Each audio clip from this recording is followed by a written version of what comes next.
During a live stream conversation with Mike the Cop a couple videos ago, the segment ran for about an hour and a half and we didn't get to cover a lot of ground because, as even Mike admitted, he was long-winded with his replies and didn't provide many answers to my questions. Mountain Fit, Mike, love you, brother, but geez, you tend to ramble. Yeah, my kids say the same thing. State your position, then listen longer than you speak. Brian, I apologize if I didn't listen enough. But he does it to me all the time. Yeah, it's. It makes you feel any better. And I ramble. It's a character flaw. Sorry. Direct, gut, honest answers to these very important questions are vital to understanding the absolute BS we've all been sold since the day we were born. If you missed that discussion, I'll drop a link in the description. We've been indoctrinated in schools, churches, in our homes, out on the street, and through television and radio that there are a small number of people who have the right to do things that none of the rest of us have the right to do. That is, force people to do or not do certain things just because we said so.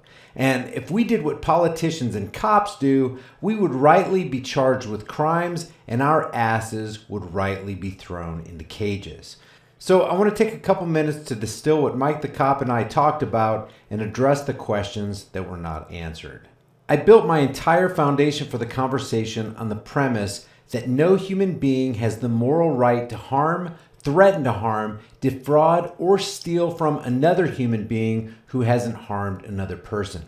And it doesn't matter the person's position. No one has the right to do this. When I asked Mike if he agreed with this, this is what he said. I think I would say that I would agree with that in principle. In principle, the idea of doing unto others what we would have done unto us and not doing to others what we don't want done to us, as a principle, I would agree with, yes. I then asked him to define what law is. Here's his answer. I think we should keep it simple in terms of a law is anything that is passed that all of us are equally required under the law to then obey. This is basically our elected officials pass laws from the legislature that are either criminal or civil in nature, and the penalties would either be criminal, the penalties would be civil. Obviously, from the law enforcement perspective, law enforcement is going to be heavily in the criminal side of things, and the law enforcement officers and those others, citizens, are all equally citizens and all equally under the law and required to obey that law. In other words, a police officer is no less obligated to obey that law than anybody else because we're all citizens. So basically, Mike is saying that a law is something that is passed by the legislature that we're all required to obey. And if we don't obey them, then we're penalized in some way. So I clarify what a man-made law really is and how it's really lived out. Okay, would it be fair to say, if I gave the definition of a law is the arbitrary commands of politicians written on fancy pieces of paper and backed by the threat of force, would that be an accurate definition of the practical application and actual existence of so-called law? To which Mike, after he just basically said the same thing with different words, says this. I wouldn't think so, no. What the hell did you just say? So now he's saying that he doesn't agree with something that he just said was a reality. That is, that the law is something that is passed by the legislature that we're all required to obey. And if we don't obey, there's a punishment. So this doesn't make any sense.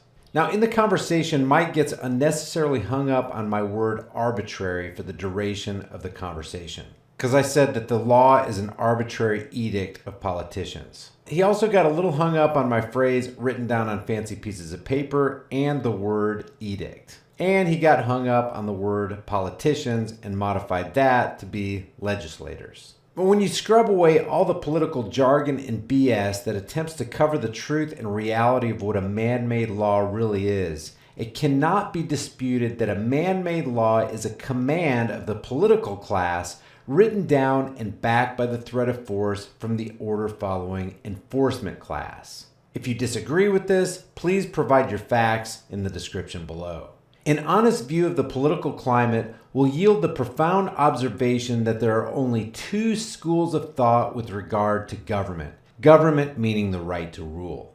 There are statists who through nothing more than faith in the cult of government believe that a small group of individuals has the moral right to rule them, and they have the moral obligation and responsibility to obey those rulers.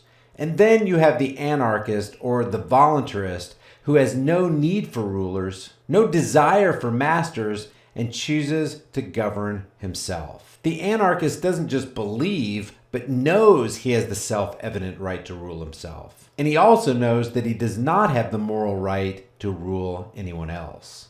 No one on this earth has a valid claim over your life or property than you. You are the only one with that valid claim. And the proof is self-evident. And that's why it's important to define what law is. Men cannot create real laws.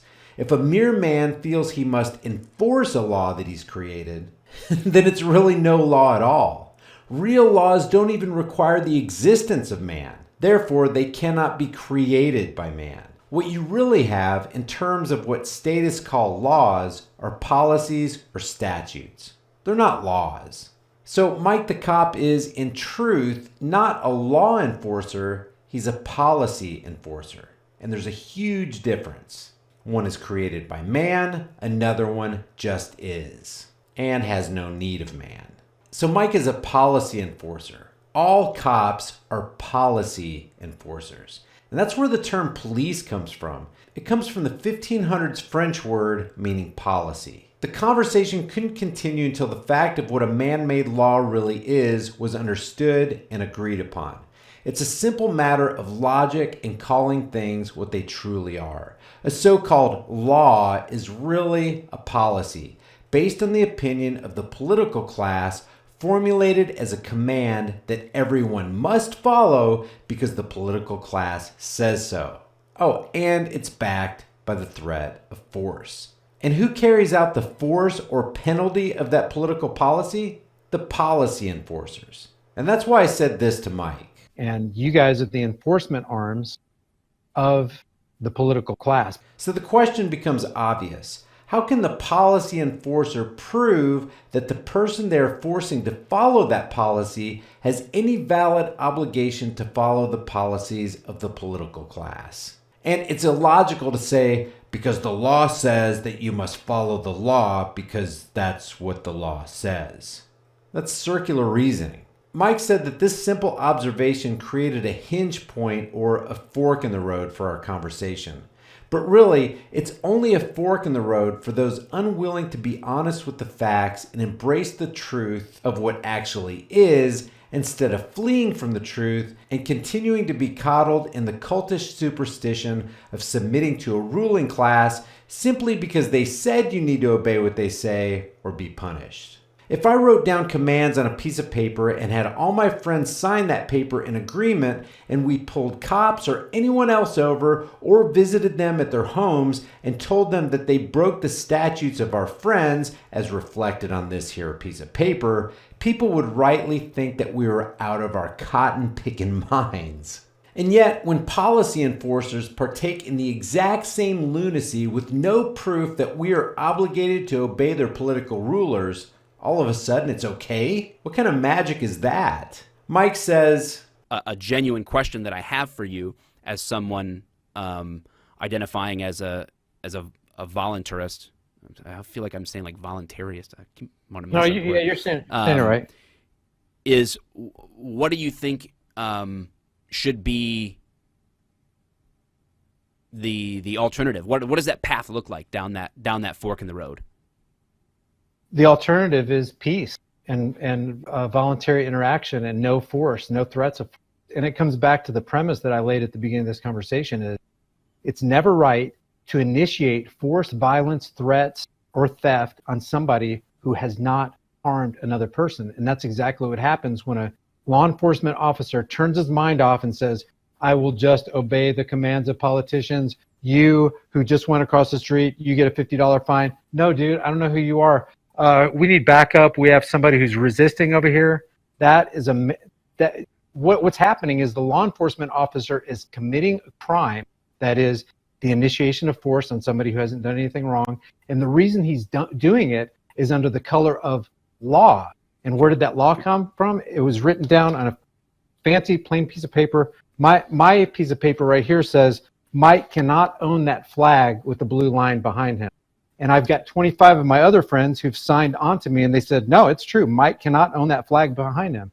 And your response to me would be, wait a second, who gave you the authority to write on a piece of paper and enforce something that I never signed on to? Can you prove to me that that law, that edict, that precept applies to me? Where is your proof that any law applies to any of the citizens that you try to enforce the law on? Right. Okay. From this point, the video goes on for another 52 minutes. This question was never answered because it can only be honestly answered one way. There is no valid claim over the life of one human being just because another human being said there was a valid claim. Policy enforcers have no right to forcefully make you comply with the writings of the political class. And the only reason the current system works is because the believers in the cult of government believe, they have no proof, but they believe what they're being told without questioning things for themselves. And on this one point alone, it's truly dangerous to be right when the government is so horribly wrong.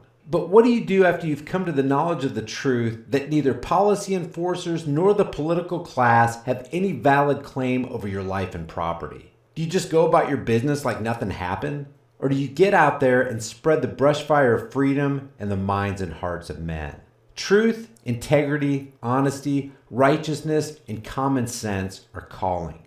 The question is, will you answer the call, or will you continue to live your life as a believer in the most destructive cult in the world, the cult of government?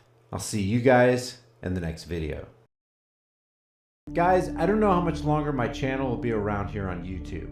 Please take a minute and sign up to my email list. It's free, painless, and you'll get some cool stuff. Also, take another minute to subscribe to my decentralized, censorship-free BitChute and Steemit channels. All these links are in the description. I want you to know this. If my channel goes down, I'll still produce content for you guys through my website and through BitChute and Steemit. So make sure you stay connected through the email subscription link in the description below. Just watch the 45-second video on my website and you'll be all set. If you want to support my work on this channel, grab a shirt, snag a flashlight, or hit me up on Patreon and PayPal. I'll see you guys in the next video. Before you go, check out one of the most in-your-face, hard-hitting, conversation-starting shirt stores on the planet.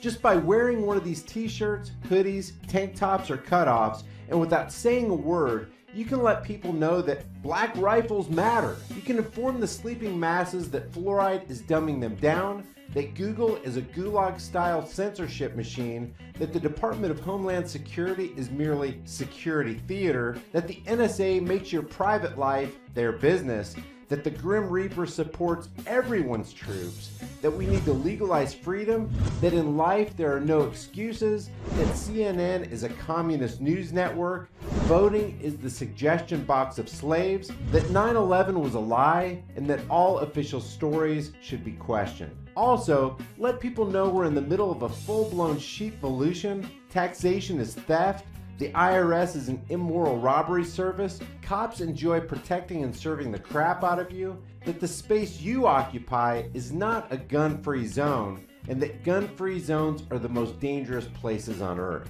Your purchase helps support more hard-hitting content on my censored channel. As of the recording of this video, I have over 90 designs. I take your requests for new designs, and I'm adding new ones every week, so check back often. The link to the store is in the description. Thank you for watching, and I'll see you guys in the next video.